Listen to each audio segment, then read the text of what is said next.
Terima kasih Tuhan, Engkau telah menyelamatkan diriku dari kepalsuan. Setiap cinta ini kuberikan kepada siapapun, di penghujungnya selalu mengecewakan.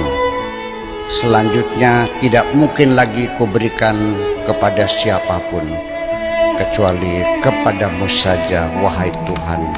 Cinta ini kupersembahkan.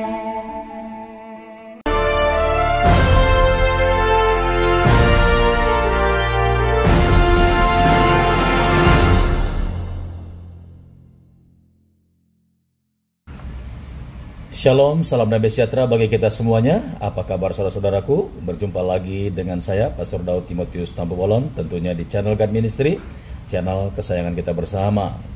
Ya, kita masih mengulas tentang kepergian seorang tokoh agama Islam, Kiai Ustadz Buya Syakur, yang sampai hari ini masih banyak komentar-komentar yang merasa kehilangan karena kekaguman mereka kepada tokoh agama yang tidak anti dengan perbedaan keyakinan, yaitu agama-agama lain di luar agama Islam. Nah, namun dari sisi lain ketika saya perhatikan, justru kebanyakan yang merasa kehilangan adalah agama di luar daripada agama Islam. Nah, namun ada beberapa orang yang muncul di komentar-komentar yang berasal dari agama Islam sendiri, justru kata-katanya sangat memprihatinkan. Saya tidak tahu alasannya apa. Mungkin selama masa hidupnya Kiai Ustadz Buya Syakur ini berceramah, mereka menganggap bahwa ajaran ataupun ceramahnya selalu mengutik ataupun menyinggung perasaan keyakinan mereka. Bagaimana menurut saudara dan saya? Nanti kita ulas, kita lihat dulu bagaimana respon dari kalangan mereka sendiri yang kedengarannya kurang baik, atau bisa dikatakan mereka tidak merasa kehilangan sedikit pun tentang kepergian tokoh ulama yang satu ini. Mari kita saksikan.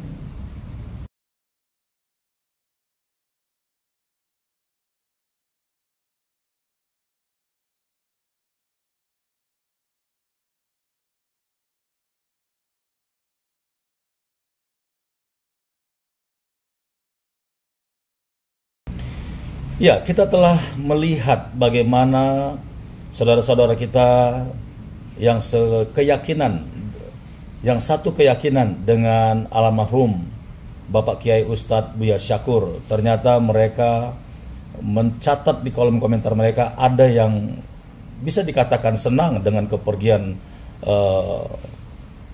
ulama yang telah meninggal ini. Bahkan ya, mereka tidak respect sedikit pun dengan kepergiannya. Nah, saya bisa merasakan bagaimana perasaan mereka dalam ceramah-ceramah daripada Ustadz Buya Syakur ini. Menurut saya itu adalah sebuah kebenaran. Bukan berarti saya secara pribadi pro dengan almarhum Bapak Kiai Ustadz Buya Syakur ini. Sesungguhnya apa yang diajarkannya adalah sebuah pengetahuan yang memang ada di dalam hatinya, ada di dalam pikirannya. Bahkan menurut fakta dan sejarah yang dia pelajari, ya memang seperti itu adanya. Dia tidak takut menjadi sebuah cercaan karena perkataan yang benar dan yang harus disampaikan itu akan berbalik kepadanya. Disinilah bedanya seorang tokoh agama yang benar-benar sudah mencapai titik kesempurnaan. Saya memperhatikan banyak tokoh-tokoh agama yang bukan saja dari agama Muslim tapi dari agama Kristen juga. Rata-rata ketika mereka sudah sampai ke titik kesempurnaan dalam pengetahuan, dalam ilmu keagamaan mereka, memang mereka terlihat sudah tidak lagi pro dengan kedagingan manusia. Bisa dikatakan tidak pro juga kepada satu golongan pribadinya, atau juga satu sukunya, atau bisa dikatakan rasnya dia. Tetapi ketika orang semakin jauh, semakin dalam untuk mempelajari tentang ketuhanan, justru dia harus meninggalkan semakin hari kedagingannya, egoisnya, bahkan sifat-sifat kemanusiaannya itu tanggal, terlepas. Karena dia semakin dekat, bisa dikatakan semakin dekat rohnya, hubungannya dengan Tuhan. Nah, dari agama apapun sebenarnya kalau dia memang sungguh-sungguh mencari Tuhan, maka keimanannya itu akan merubah, akan merobek kedagingannya sendiri. Sehingga terkadang seseorang yang serius ikut Tuhan, mencari Tuhan, ya tanda kutip sekalipun beda keyakinan, tapi disinilah kesempurnaan keimanan seseorang. Bahkan keluarganya sendiri pun bisa dikatakan sudah tidak seperti manusia biasa yang khawatir, takut, ya, atau gentar bagaimana masa depan rumah tangganya, keluarganya ketika dia terus mencari Tuhan. Nah, masalahnya banyak orang merasa dirinya sudah kenal Tuhan, tapi sifatnya, ya, karakternya, kesombongannya, keangkuhannya, bahkan penghujatan-penghujatan kepada agama lain, merasa dirinya yang paling benar, ya. Justru saya merasa aneh, ya. Seharusnya orang semakin mengejar yang namanya kemurnian, mengejar yang namanya kesempurnaan iman, kesempurnaan rohani. Justru perlahan-lahan terjadi perobekan daging, dia meninggalkan egoisnya, dia meninggalkan kesombongannya, dan dia bahkan agamanya sendiri pun itu tidak menjadi prioritas, tapi dia terus mencari Tuhan. Demi kesempurnaan iman, roh, bahkan kepercayaan yang dia anut. Nah, saya melihat almarhum Kiai Ustadz Buya Syakur ini, ya, dalam penggaliannya terhadap Sang Ilahi semakin hari semakin sempurna. Dan itu sebabnya berapa banyak kita perhatikan dia menyangkal ajaran-ajaran agama sekalipun yang menurut dia tidak tepat. Sebenarnya almarhum, ya, Kiai Ustadz Buya Syakur ini bukan membela agama Kristen, ya, umat Islam salah menilai di sini. Tidak. Kalau seandainya agama Kristen tidak ada, bisa dikatakan agama lain, bisa Hindu, Buddha.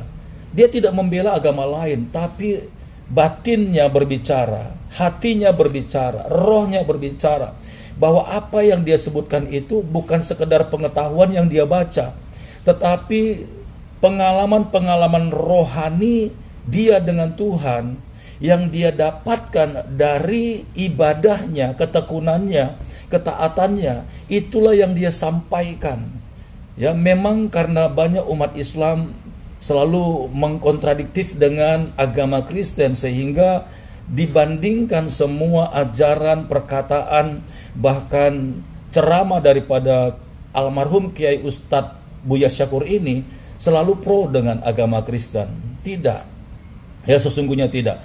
Banyak umat Kristen menyukai, ya, respon dengan ceramahnya almarhum ini, karena memang semua ajarannya itu terbuka, ceramahnya itu terbuka. Tidak pro, tidak sebenarnya, tidak pro dengan agama Kristen, tapi bisa diterima. Kecerdasannya, bahkan hikmatnya, filosofinya, itu bisa diterima oleh semua kalangan agama. Itu sebabnya banyak agama Kristen merasa kehilangan, ya, seakan-akan almarhum ini bisa dikatakan seperti seorang malaikat yang bisa menaungi semua manusia. Nah, jadi saya sangat heran kalau ternyata ada dari sisi agama Muslim sendiri bisa dikatakan seperti kebetulan gitu loh, ya, mensyukuri, bahkan kata-katanya pun tidak memberkati. Nah, jadi ini yang mau saya sampaikan kepada semua kita, tidak hanya dari agama Kristen saja, dan semua agama perlu merenungkan ini. Jadi kita harus tahu, barangkali kita punya pemimpin-pemimpin, panutan-panutan tokoh agama kita masing-masing pun juga sama. Ketika seseorang semakin sungguh-sungguh mendekat kepada Tuhan, maka dia tidak lagi ada dalam pola agama, tetapi dia ada dalam pola ilahi, dalam kesempurnaan keimanannya. Jadi jangan paksa dia untuk membela agamanya, bukan. Karena keimanan kita tidak ditentukan agama kita. Keimanan kita kepada Tuhan tidak ditentukan oleh doktrin kita. Keimanan kita kepada Tuhan tidak ditentukan apa kata orang. Ya, inilah perbedaan antara orang-orang yang sungguh-sungguh beribadah kepada Sang Pencipta, kepada Tuhan yang menciptakan hidup kita sendiri. Seakan-akan kita bisa dituduh sesat, seakan-akan kita bisa dikatakan ngawur dari agama kita.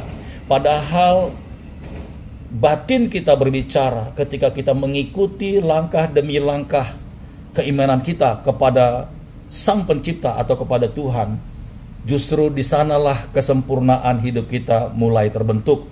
Kita tidak lagi berpegang kepada sebuah paradigma ataupun ajaran-ajaran manusia yang sebenarnya masih berbalut kedagingan.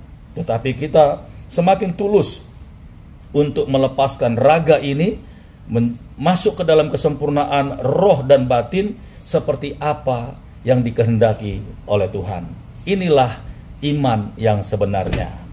Baik saudara-saudaraku yang diberkati oleh Tuhan, kiranya penjelasan pencerahan ini bisa diterima oleh semua kita, dan tetap semangat, tetap jaga toleransi, kebersamaan.